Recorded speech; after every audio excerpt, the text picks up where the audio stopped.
Tyre is an ancient Phoenician city located about 50 miles south of Beirut, Lebanon.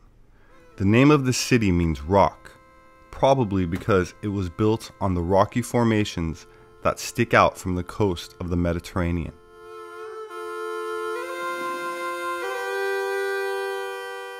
It was founded around 2750 BC, according to Herodotus, with its inhabitants expanding out and establishing numerous settlements across the Mediterranean. Phoenicians and Canaanites were called Tyrians, and the city was also the legendary birthplace of Europa, the Phoenician princess after whom the continent Europe was named.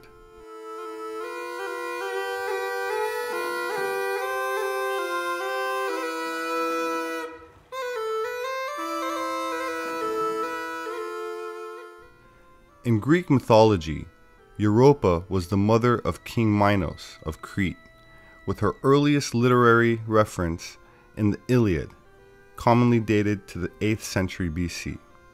It is said that Zeus was enamored with Europa and decided to seduce her, transformed himself into a tame white bull, swam with her on his back to the island of Crete. He then revealed his true identity, and Europa became the first queen of Crete. Zeus later recreated the shape of the white bull in the stars, which is now known as the constellation Taurus. DNA analysis has debunked the long-standing theory that the Minoans, who some 5,000 years ago established Europe's first advanced Bronze Age culture, were from Africa.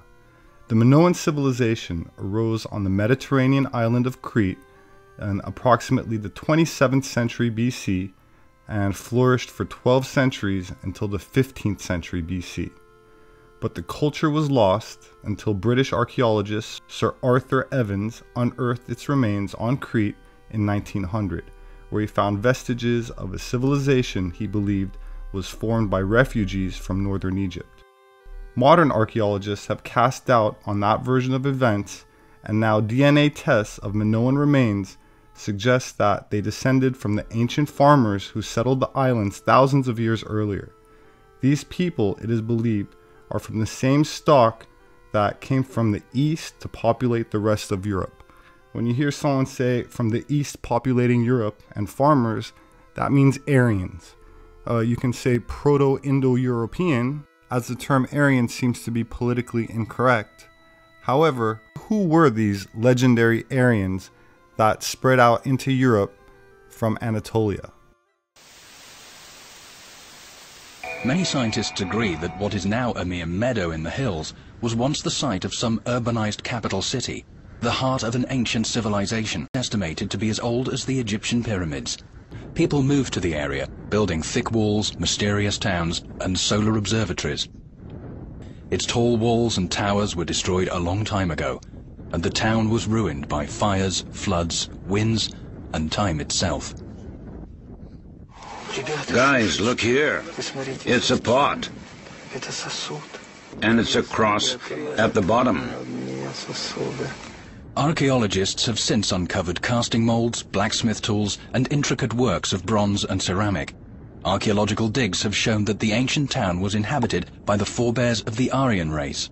Those ancient Aryans were credited with everything on Earth. They were even said to have discovered metals. Today, only the contours of the town remain, but Dr. Gennady Zdanoevich has no difficulty finding his bearings. The entrance from the north is more or less identifiable.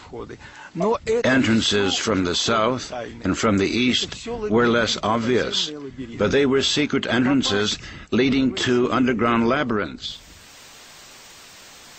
We're making a new documentary about the Aryan civilization, trying to find out whether they existed or not, where their homeland was, what kind of language they spoke. We were trying to find, as I said, the root of the Aryan culture.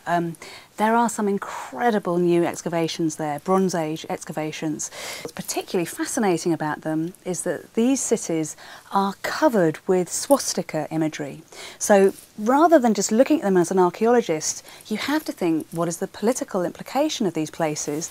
And certainly a lot of people, a lot of very high up heads of state have gone to visit these digs to try to see if they should associate themselves with these swastikas, because this is probably where the Aryans, the original Aryans, lived and worshipped and founded what is probably the basis of Western and Eastern civilization. In his 1896 book, The Swastika, the Earliest Known Symbol and Its Migrations, Thomas Wilson, former curator of the Department of Prehistoric Anthropology in the U.S. National Museum, wrote of the swastika, and I quote, "an Aryan symbol used by the Aryan peoples before their dispersion throughout Asia and Europe. This might serve as an explanation how, as a sacred symbol, the swastika might have been carried to the different peoples in which we now find it, by the splitting up of the Aryan peoples and their migrations and establishment in the various parts of Europe."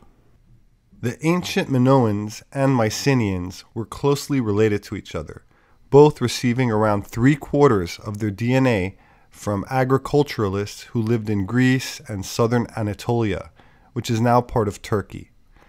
Although the two cultures spoke and wrote in different languages, they looked very similar, primarily with brown eyes and dark hair, as depicted in many of their beautiful frescoes.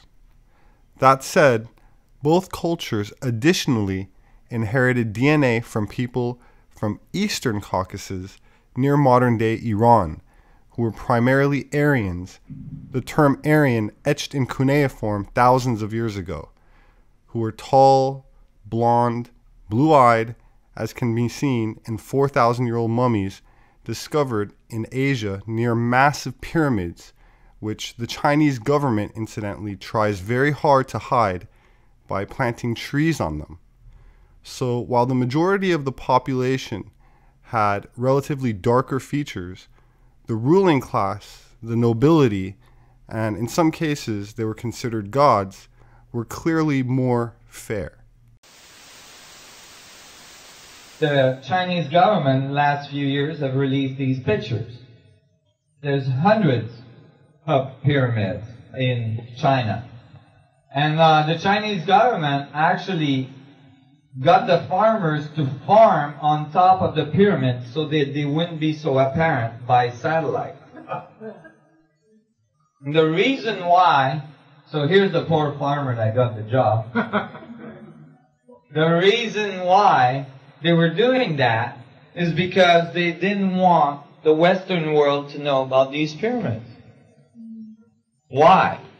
Because the legends that comes with these pyramids is that the sun gods built them, and that the sun gods were blue-eyed, blonde-haired people. As far as the Chinese government looked at this, blonde-haired, blue-eyed people had to be Europeans. And the last thing they wanted was European people being responsible for some of the most ancient knowledge of the Chinese tradition. So they didn't want those pyramids to be known by the West.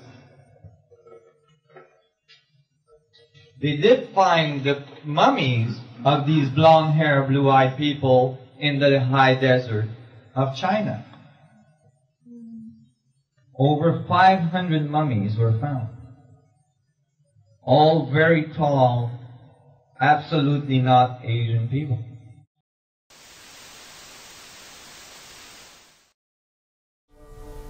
The mummies from China don't look like they should be in China. They look like they should be in Denmark or Ireland or northern Germany, because they look like people from over there. DNA steps up to the plate, and they can tell us where they came from. Well before the opening of the Silk Road, which is dated to 138 BC, these mummies date back, some of them, to 2000 BC. The female mummies were mostly of local origin. However, there's another type of testing, the Y chromosome testing, which is the male line. The males came from parts further west, not necessarily Ireland, but places like Iran, maybe towards parts of Turkey. The mom's side and the grandmother's side is from the Tarim Basin, And the fathers and the grandfathers' side were moving in with their sheep, with their herds, slowly but surely, and having families.